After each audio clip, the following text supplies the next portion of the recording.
Sino yan? Sino yan? Room service po. Room service? Hindi naman ako nag-order. Pasok!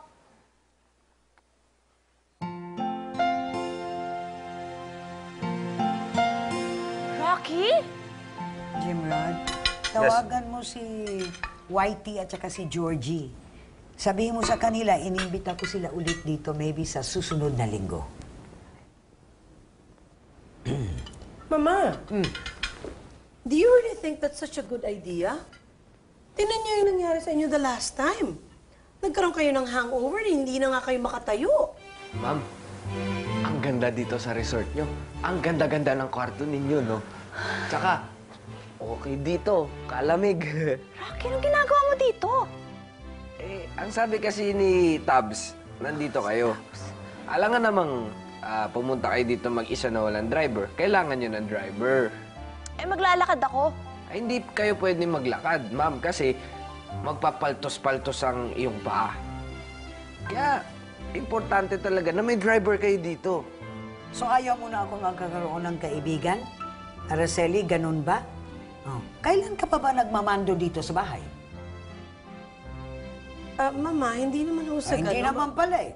O di, Jimrod, ituloy mo yung imbitasyon ni Whitey at saka ni Georgie, okay? Ma'am, saan ho ba yung tulugan ng mga driver dito? May quarter sa baba. Teka nga. Teka lang nga, huwag mong sabihin na magsistay ka. Ma'am naman, kayo, hindi na kayo naawa sa akin. Haba-haba nung binyahe ko. Kahit patulugin nyo lang ako dito kahit isang gabi lang. Kumain ka na ba? Hindi pa nga po eh. Nagugutom na ako, ma'am. Senyora, mawalang galang na po pero sa pagkakataong ito, parang tama po ang sinasabi ni Senyorita Araceli.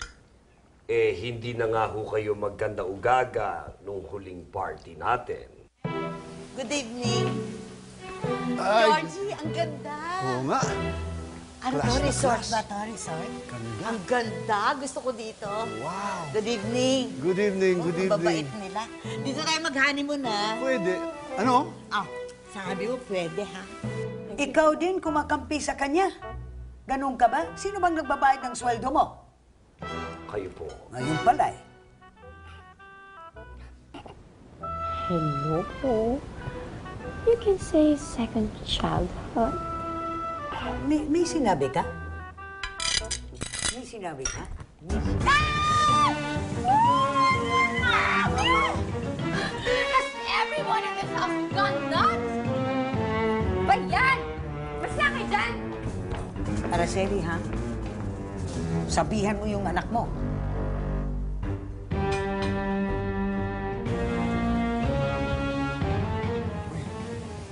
Ayun na yata si Ahmad. Yung Arabo? Oo. Sige, lapitan mo. Sandali. Ba't ginawa mo naman akong kariton? Bakit ako? Hindi ba kakausapin mo? Sige, Sige na, kausapin lapitan natin. natin.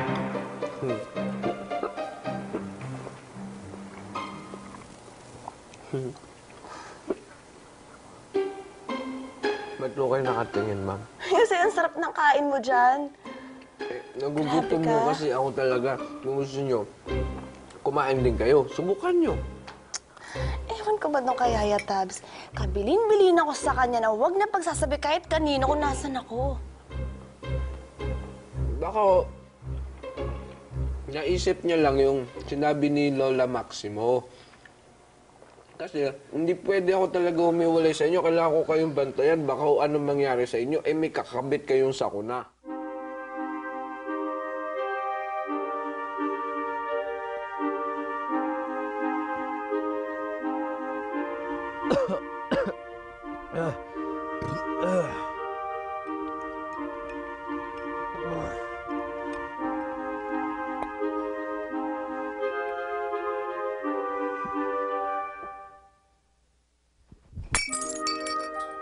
Gabby! You can't dump me!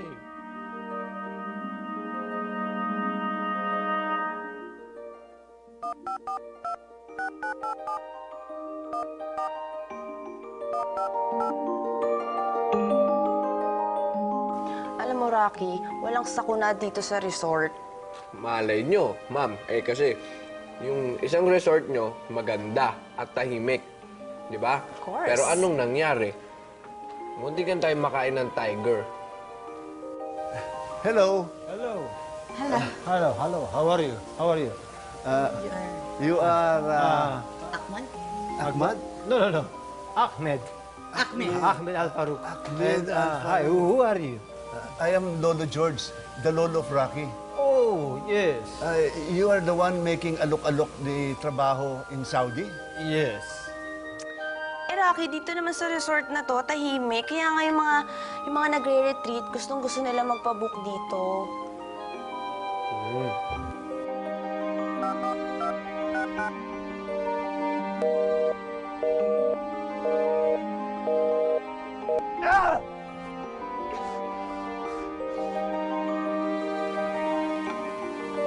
Bakit?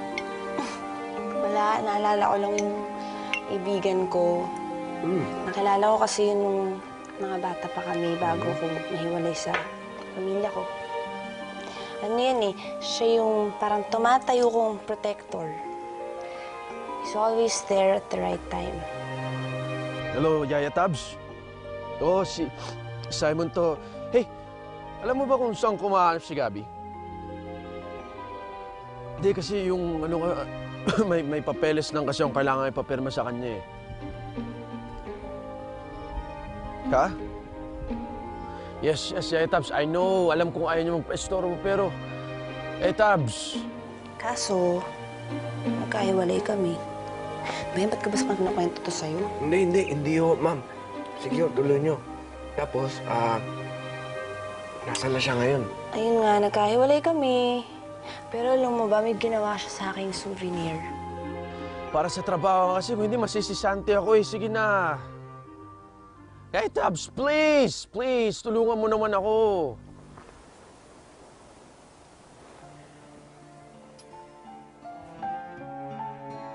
Ano nangyari sa'yo?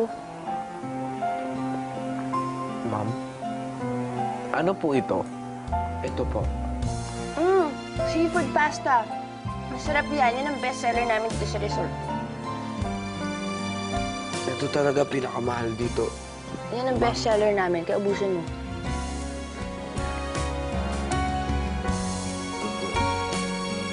Sarap mo.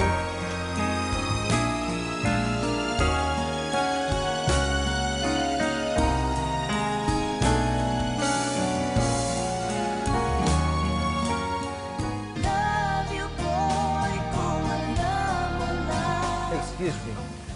Are you tired, madam? Madam, tinawag akong madam. Ay, feeling ko yata para akong first lady ng isang president. Yes, I'm tired. Because, my body sakit. Coming here with that jeep. Because it's Bouncing. bouncing. It hurts. Ikaw talaga. You know, madam, naintindihan ko yung situation niyo. No? Alam ko kung anong nararamdaman niyo dahil, siyempre, si Rocky, inalok ko na magtrabaho sa Saudi Arabia. Eh, mawawala siya dito, kaya siguro nag-aalala kayo. No? There's rice in my hair! Grabe naman kain sa buko, ulam. Yuck, gross.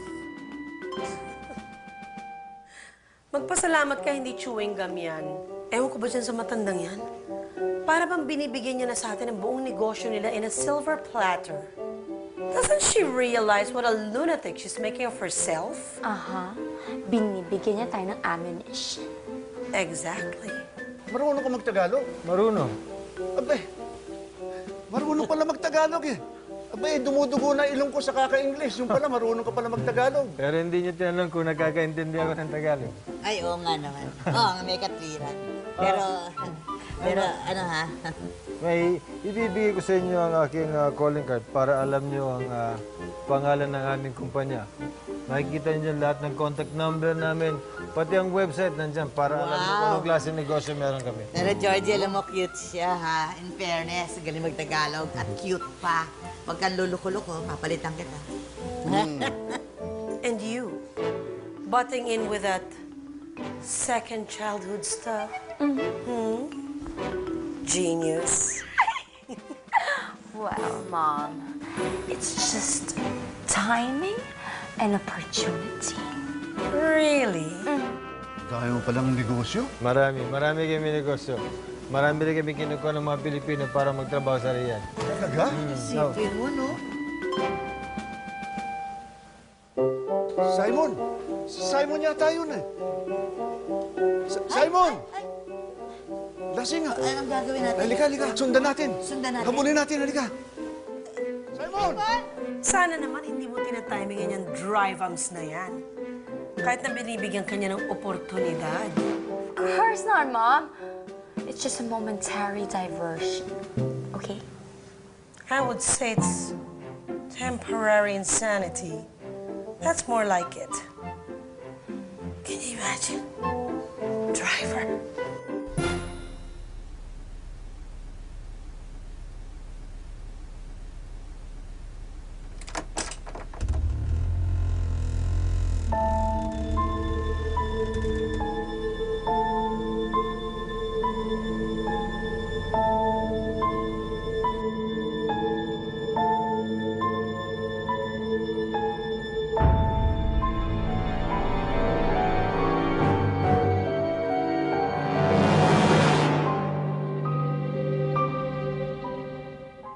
Sa My Driver Sweet Lover, malapit na ang pinaka-aantay na sandali ni Araceli. Go call to escape at magpa-reserve ka ng function room. What's happening? Something big. Ang walang kaalam-alam na si Gabby, nakikipag-bonding naman with Rocky. May CR ka, ba't mo ba ako kailangan gisingin? Pwede ka namang umiidyo sa labas, laki ka naman. Hindi yung ihilang gagawin ko sa CR. How can you make me laugh so easily, Rocky?